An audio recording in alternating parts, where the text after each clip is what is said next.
నమస్తే మూడాపాంధ్రకు స్వాగతం. కూటమి ప్రభుత్వ ప్రజా వ్యతిరేక విధానాలపైన అప్పుడే వైసీపీ నిరసనలకు దిగింది. ఈ నెల 17వ తేదీన రైతు పోరు నిర్వహించింది. ఈరోజు విద్యుత్ ఛార్జీల పెంపునకు నిరసనగా ఆందోళన కార్యక్రమాలు చేపట్టింది రాష్ట్ర వ్యాప్తంగా. అట్లనే వచ్చే ఏడాది జనవరి 3వ తేదీన విద్యార్థుల సమస్యలపై ఆందోళనకు వైఎస్ జగన్మోహన్ రెడ్డి గారు పిలుపు ఇచ్చారు. ఇలా వరుస ఆందోళనకు అది కూడా కూటమి ప్రభుత్వం కేవలం 6 నెలలు పూర్తి చేసుకున్న సందర్భంగా నిర్వహించడం అనేది కరెక్టా? మరీ ముఖ్యంగా ఈ ఆందోళనకు పెద్ద ఎత్తున జనం కూడా వస్తున్నారు. వీటన్నిటిని ఎట్లా చూడాలి? ఈ విషయాలపైన ప్రముఖ రాజకీయ విశ్లేషకుడు పురుషోత్తం రెడ్డి గారు తన అభిప్రాయాన్ని చెప్పడానికి సిద్ధంగా ఉన్నారు. ఆయన ఏమంటారో తెలుసుకుందాం. ఎట్లా చూడాలో పురుషోత్తం గారు? అంటే బేసిక్గా జగన్మోహన్ రెడ్డి గారు ఓడిపోయిన తర్వాత పార్టీని యాక్టివేట్ చేసే పనిలో ఉన్నాడు. కానీ అంతకుముందే చంద్రబాబు నాయుడు గారు జగన్ యాక్టివేట్ చేస్తున్నాడు. ఇప్పుడు కాబట్టి ఇప్పుడు కూడా ప్రతిపక్షానికి అవకాశాలు అధికార పార్టీ ఇవ్వాలి. ఎందుకంటే అధికార పార్టీ బ్రహ్మాండంగా పనిచేసినా నాట్ బ్యాడ్గా పనిచేసినా ప్రతిపక్షానికి అంత పని ఉండదు. కానీ ఇక్కడ నాట్ బ్యాడ్ లేదు, బ్రహ్మాండంగా పనిచేసింది లేదు, లేదా ఘోరంగా పనిచేసింది కూడా లేదు. కానీ ఏమీ లేకుండానే ఇంత వ్యతిరేకతను తెచ్చుకోవడం, ప్రతిపక్షాన్ని యాక్టివేట్ చేసేయడం అనేది తెలుగుదేశం వైఫల్యంగానే చూడాలి. ఎందుకంటే ఏమీ చేయట్లేదంటే తప్పులు చేయట్లేదని కాదు.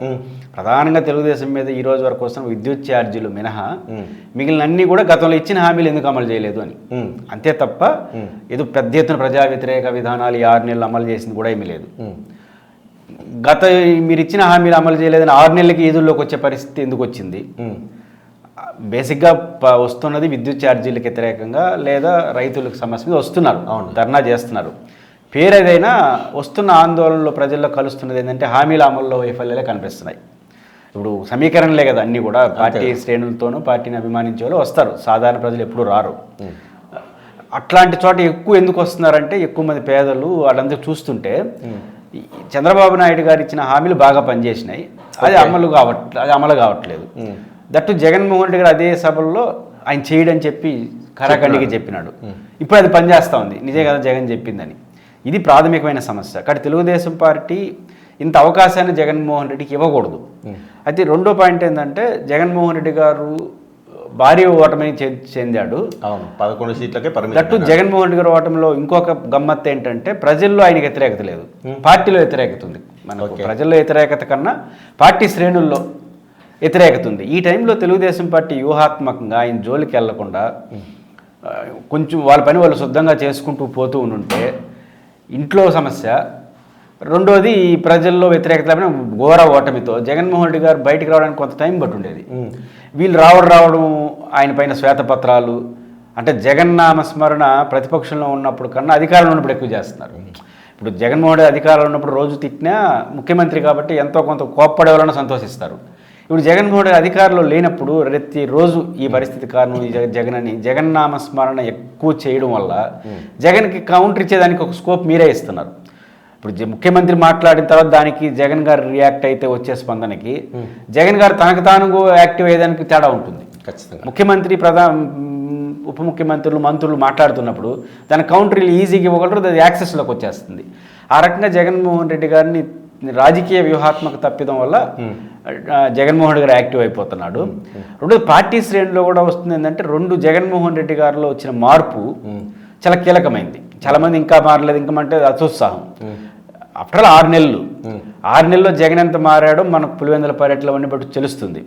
ఇప్పుడు జగన్మోహన్ రెడ్డి గారు మార్పుని వాళ్ళు చూస్తున్నారు కాబట్టి ఇంకా మారాలని ఎక్కువ కోరుకుంటారు. ఎందుకంటే ఇప్పుడు మీకు చంద్రబాబు నాయుడు గారు ఓడిపోయారు 2019లో. అవును, ఆయన బేసిక్గా విజయవాడ కేంద్రంగా ఉండడానికి ఆయనకు వచ్చిన ఇబ్బంది కూడా లేదు. ఆయన ఓడిపోయిన దాదాపు కొన్ని నెలల పాటు విజయవాడ మొహం కూడా చూడలేదు. వచ్చింది కూడా ఏదైనా పార్టీ ప్రోగ్రాం ఉంటాడు. కరోనా ప్లస్ ఆ తర్వాత కొంతకాలం తర్వాత జూమ్ మీటింగ్లు ఎక్కువైపోయినాయి. యాక్టివిటీ ఉంటే రావడం లేదా జూమ్ మీటింగ్ల కేంద్రంగా హైదరాబాద్ నుంచి మానిటరింగ్ చేయడం. ఓడిపోయిన తర్వాత కొన్ని నెలల పాటు ఆయన కనపడలేదు, అది సహజం ఎవరైనా ఓడిపోయినప్పుడు. జగన్మోహన్ రెడ్డి గారు 6 నెలలు లెక్క తీయండి. చంద్రబాబు గారు ఓడిపోయిన తర్వాత చంద్రబాబు గారు పవన్ కళ్యాణ్ మొదట 6 నెలలు ఎంత ఉన్నారు విజయవాడలో. జగన్ ఎన్ని రోజులు చూడండి, జగన్ 100% ఎక్కువ రోజులు ఉన్నాడు.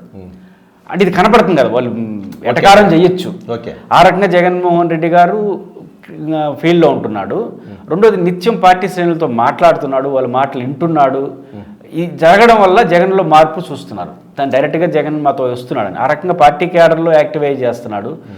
పార్టీ శ్రేణులు ఉత్సాహపడుతున్నారు. రెండోది వీళ్ళు కూడా ఈ సోషల్ మీడియా వాళ్ళ పేరుతో అరెస్టులు ఇవన్నీ ఒక చట్ట వ్యతిరేకంగా జరిగేదానికన్నా అల్లరి ఎక్కువ జరుగుతోంది అధికార పార్టీ నుంచి. ఓకే. చేసింది 50 మంది 60 మందినే కావచ్చు.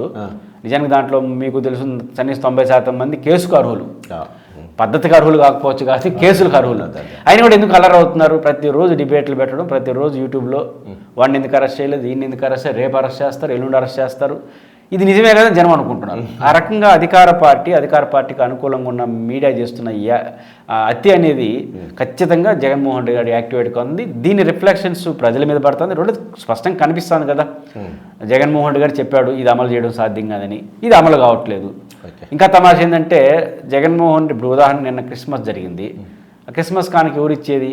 చంద్రబాబు గారు పెట్టింది సంక్రాంతి కానుక, తర్వాత రేపు ముస్లిమ్స్ తోఫా. ఈ 3 కూడా చంద్రబాబు గారు అమలు చేసినాడు. కానీ జగన్మోహన్ గారు ప్రశ్నించాడు, నువ్వు సంక్షేమ పథకాలు అమలు చేస్తే కుదరదు, అది వేరు ఇది వేరు అని ప్రశ్నించినాడు. ఇప్పుడు జగన్ ఇచ్చిన సంక్షేమ పథకాలు ఇలా ఆయన చెప్పింది ఎట్లా రాలా, అదనంగా నువ్వు ఇచ్చినటువంటి రంజాన్ తోఫా రాకపోతే జనంలో ఏం ఫీల్ అవుతుంది? ఇంతటికి ఏం చేస్తున్నాడు జగన్మోహన్ రెడ్డి చేసినట్టు అప్పులు చేస్తున్నాడు. ఇది కనపడతా ఉంది. ఎప్పుడే చంద్రబాబుకి వ్యతిరేకత వచ్చేసింది నన్ను జగన్ యాక్టివ్ కావడానికి, ప్రజలు కూడా ఏంది ఇది అనుకోవడానికి కావాల్సిన ఏర్పాట్లు అధికార పార్టీ చేసింది. దాన్ని జగన్మోహన్ రెడ్డి గారు చాలా ఎర్లీగా అందిపుచ్చుకున్నాడు. దాని రిఫ్లెక్షన్ కనపడతా ఉంది. ఇది హెచ్చరికగా వాళ్ళు తీసుకుంటే మార్పు చూస్తారు. లేకపోతే ఇదే వదిలేస్తే జగన్ మరింత యాక్టివ్ అయ్యి అది అధికార పార్టీకి నష్టంగా దారితీస్తుంది. ఈ వైసీపీ వరుస ఆందోళనలు చేపట్టడానికి చంద్రబాబు ప్రభుత్వము జగన్ను యాక్టివ్ చేయడమే అని ఫైనల్గా పురుషోత్తం రెడ్డి గారు ఒక సారాంశాన్ని, సందేశాన్ని, సంకేతాన్ని ఇచ్చారు.